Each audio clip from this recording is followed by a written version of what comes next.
The name is DrDark, and it is time to sit back and relax as we listen to this scary story. If you are new to my channel and love scary story narrations, then you have come to the right place. And all you have to do is subscribe to my channel and turn on all post notifications to never miss a future upload from me. Lastly, if you end up enjoying the story along the way, then do let me know by giving the video a like and sharing your thoughts on the story down in the comment section below. With this, it is time to gather around and settle down, as the classes of DrDark are now in session. A child's imagination is the most powerful thing on this planet. I've always believed this, and I've always encouraged kids, especially my nephew, to pursue and delve into his artistic side. Sometimes it can be difficult, even for adults, to describe or draw what they're feeling on the inside, what they're seeing in their mind's eye. Even though his shaky, fresh hands can yield goofy results, I never put him down or laugh at his attempts to bring the creatures in his mind to life. He'll only get better. These things, these little guys, can bring into the world are unbelievable, endlessly creative, and infinitely valuable. At times it can be frustrating, believe me, when we are working on math problems or other schoolwork, as he seems to be lost in his thoughts, in his own little world. My nephew Kit had become totally invested in art, in drawing and painting, since I had introduced it to him at such a young age. I was basically a parent to Kit at this point, just him and I in my apartment, since his parents passed away 3 years ago. He was 4 at the time when my poor sister's husband, drove into a telephone pole in a drunken rage. They both died instantly. The tiny Honda my parents had loaned them caught fire and was a smoking heap by the time authorities had arrived. It's been a long 3 years, a long 3 years of both joy and sorrow, as I raised their child as my own. It was a great blessing to see my sister in Kit, to see her eyes and her smile to some extent.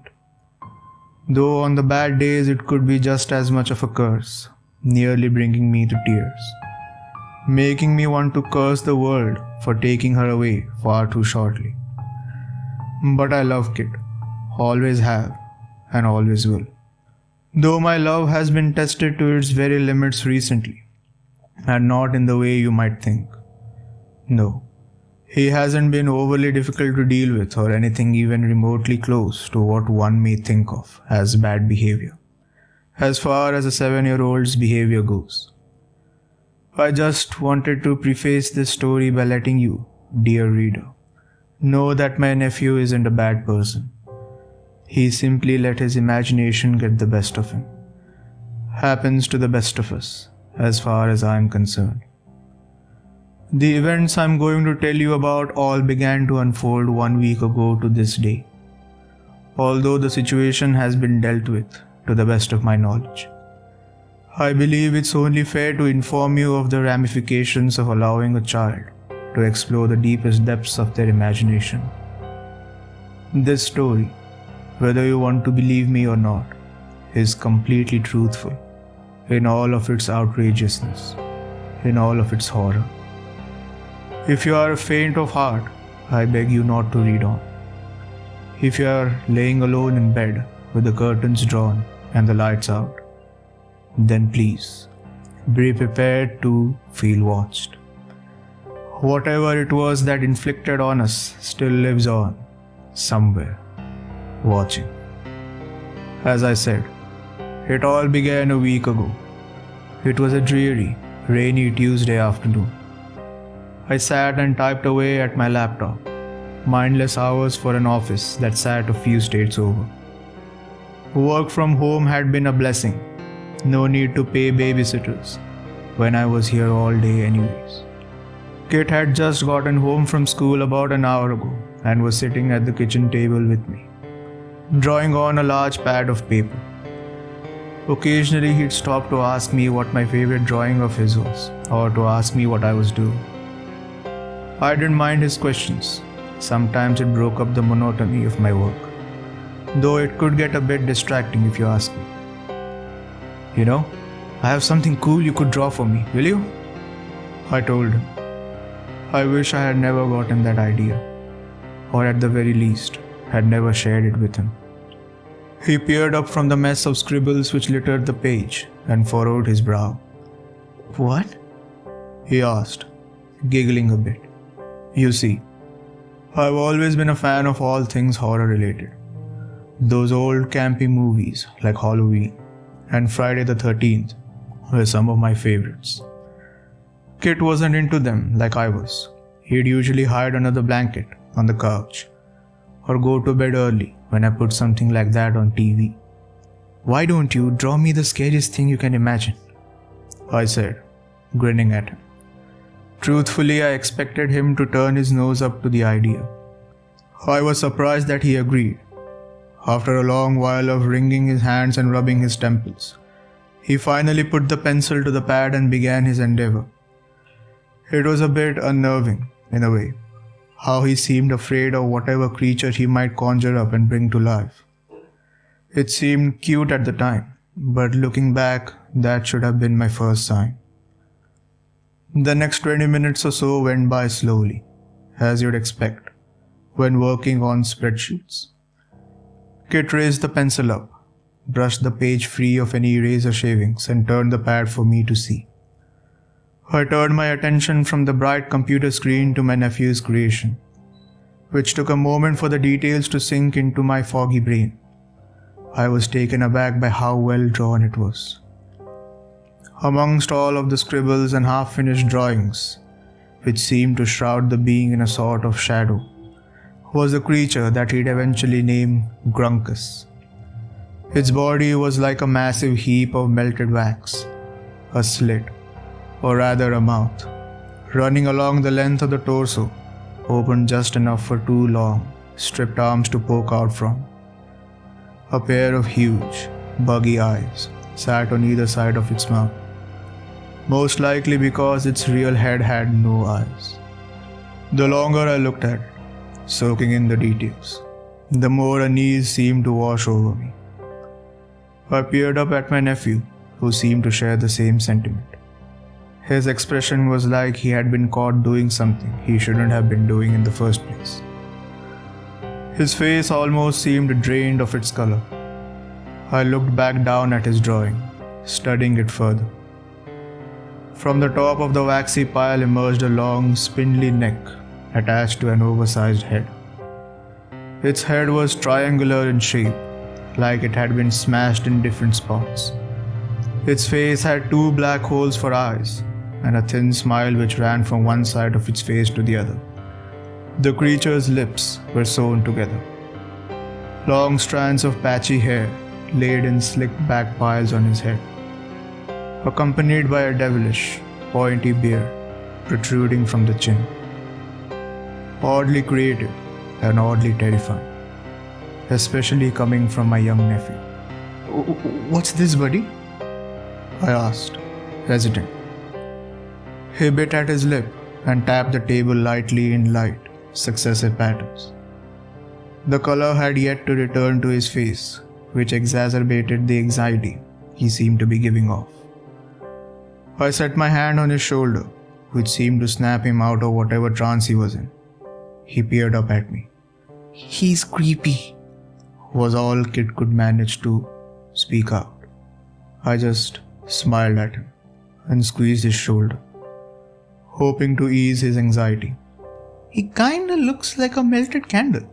I like him, I said, peering down at the creepy illustrations before me. Kit smiled back at me, the dark cloud looming over the room, seemingly dissipated a bit. What's his name? I asked. Another question I wish I hadn't asked. A new wave of anxiety seemed to set over my nephew, which put me on edge.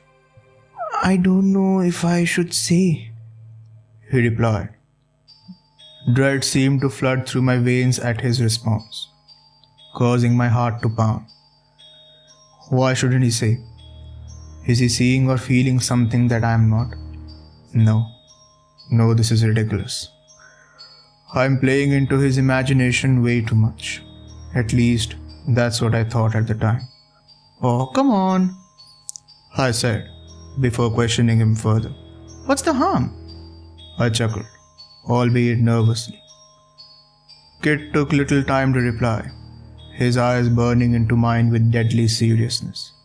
He wouldn't like that, Kit blurted out. That caught me off guard. Was this some sort of game? Well, like I said before, Kit scares easily. A child's imagination is so strong, so powerful, that it can rule over their real life. It's just a drawing, buddy. It can't hurt you. Even if it could, you know I'm here to protect you, right?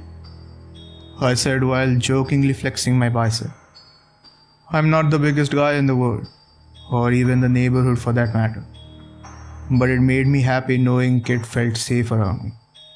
He rolled his eyes and laughed at me. His name is Grunk. A crash accompanied by the sound of glass breaking emanated from the living room, drowning my nephew's voice out.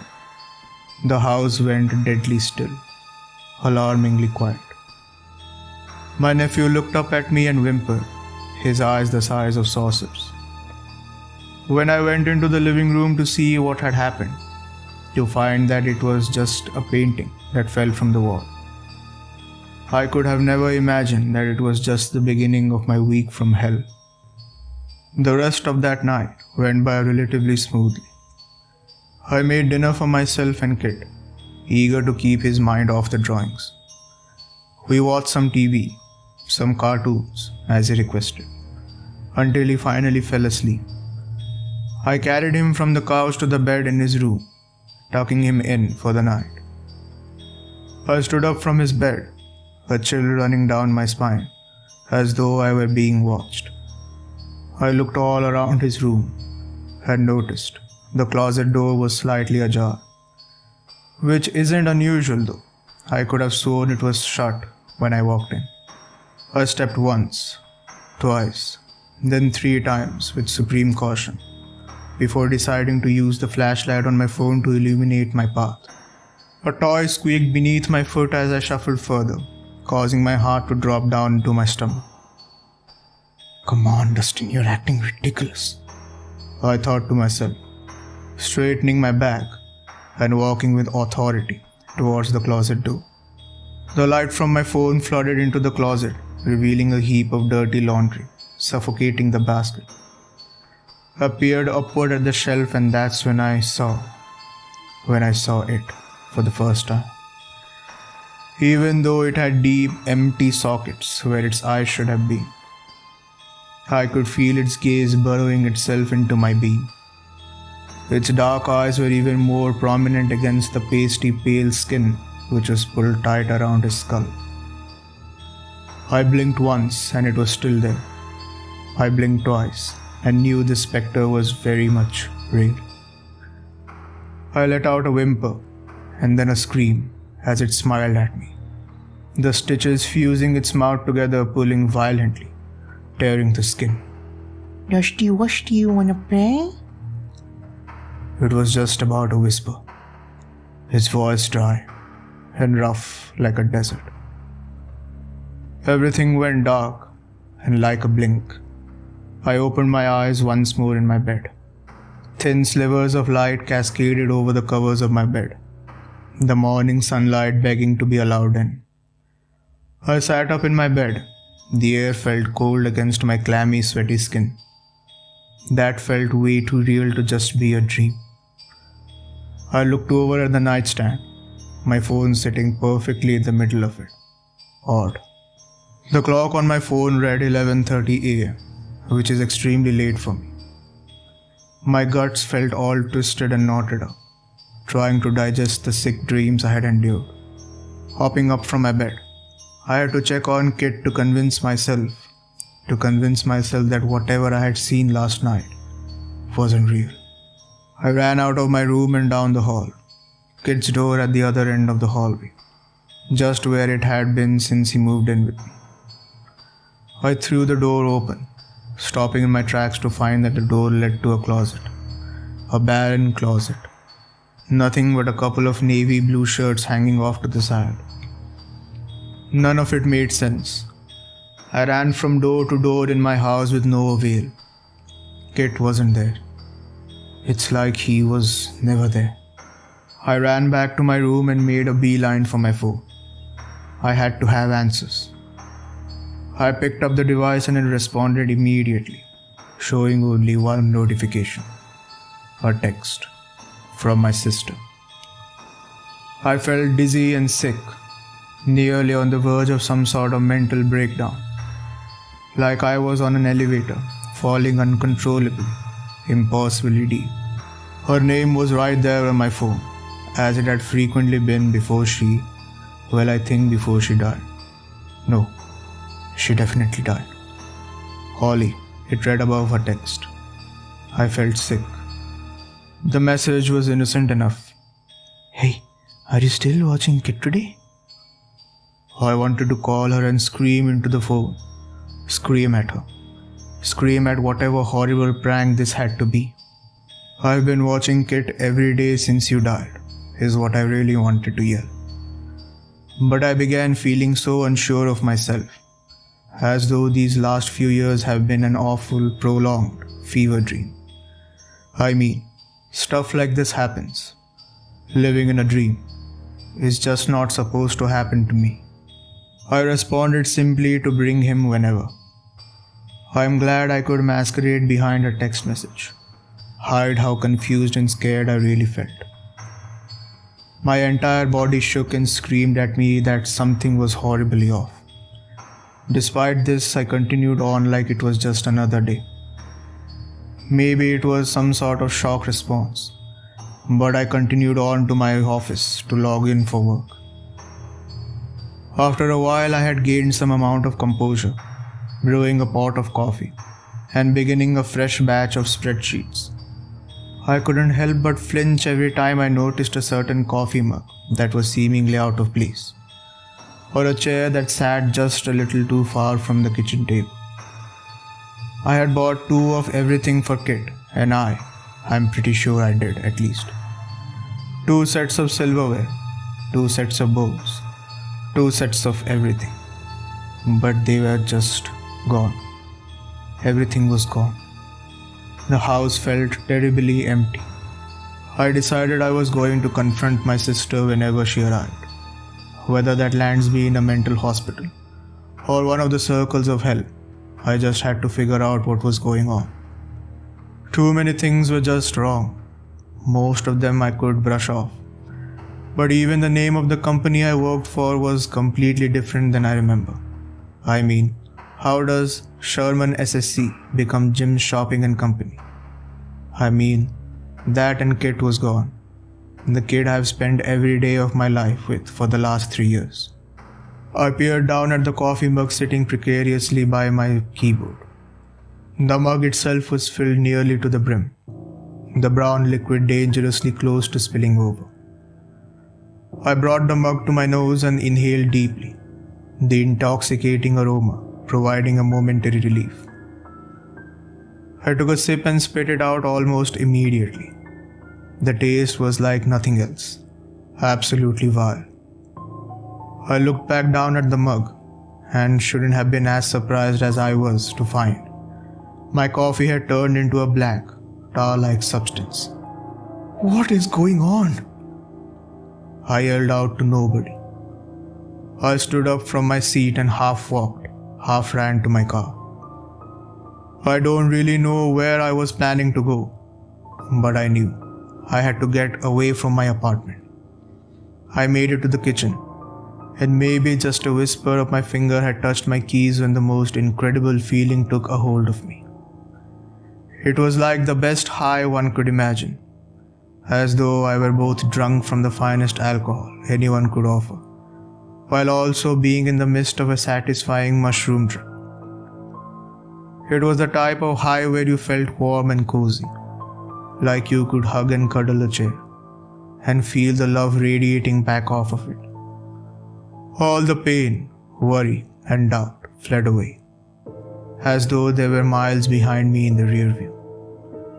One small part of my brain, the deepest little bit, way in back of my skull, was still screaming at me, telling me it was all a facade. Get away, it seemed to be saying. No, I think I'll stay. In my drunken, drug-induced state, I decided my best course of action was to take a bath. You know, always the best choice when you can barely walk or function whatsoever. I'm not entirely sure how I got to my bath, or if I even drew any water.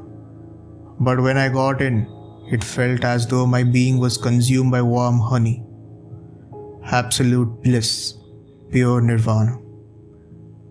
If I had closed my eyes for any longer than a second, I'd surely fallen asleep. Every time I lazily opened my eyes, the tub seemed to fill more and more with the very same tar-like substance from earlier. I couldn't move. I didn't want to move. It felt so good.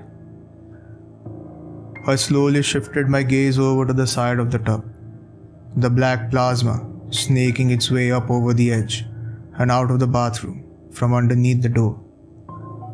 I can't tell you what it was that compelled me to follow the slime's trail, or how it gave me the strength to hoist myself from the tub and pursue it.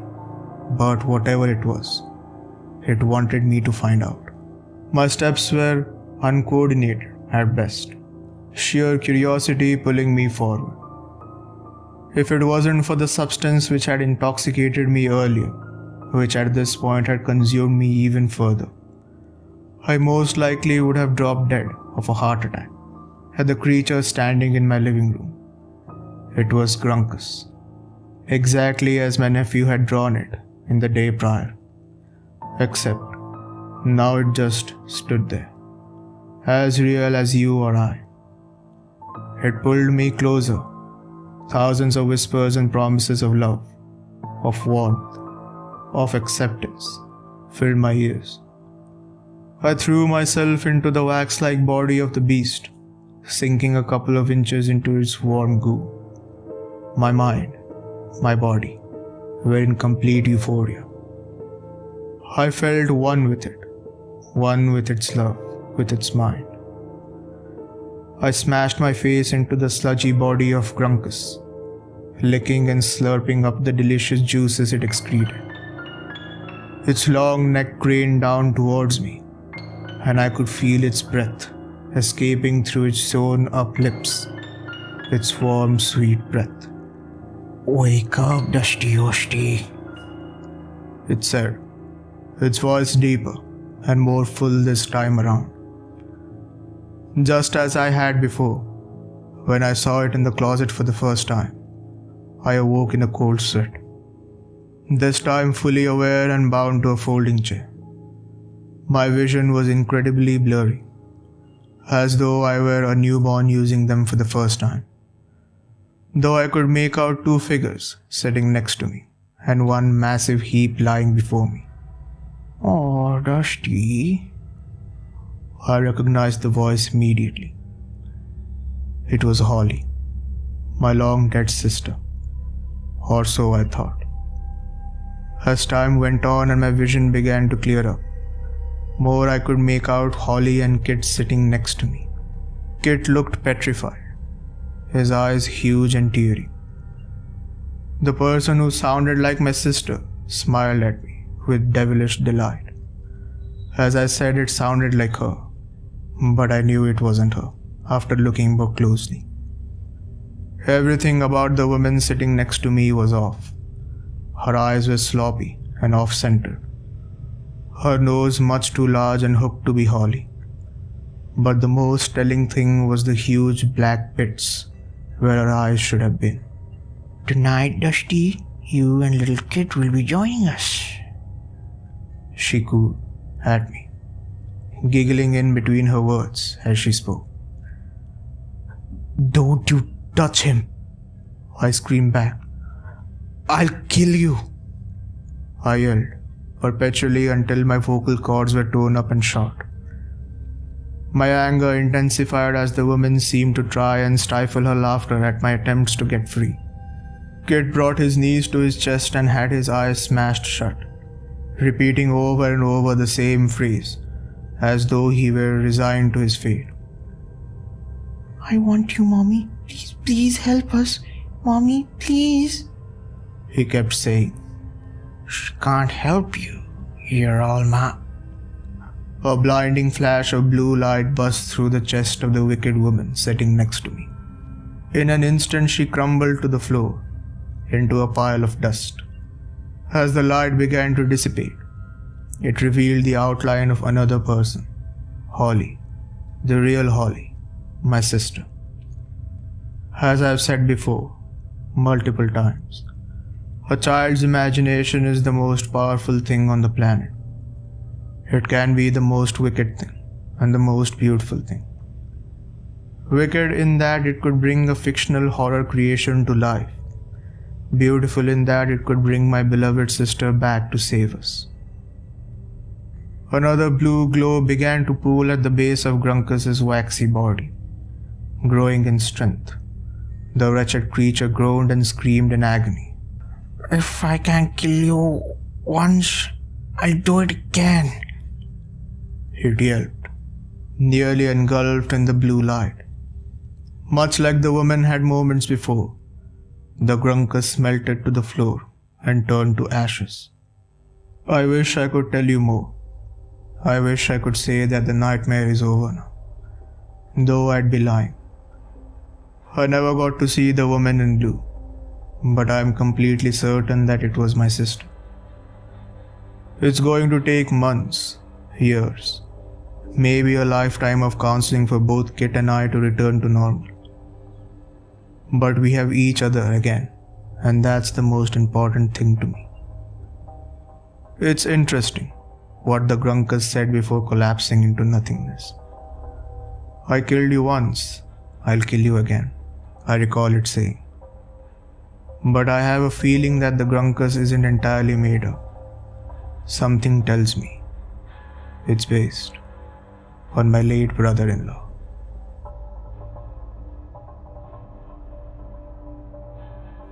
Thank you for tuning in to the classes of Dr. Dark. If you haven't done this already, do give this video a like and share your thoughts in the comment section below if you enjoyed the story along the way. If you are into such scary story narrations, then do not forget to subscribe to my channel and turn on all post notifications on your way out.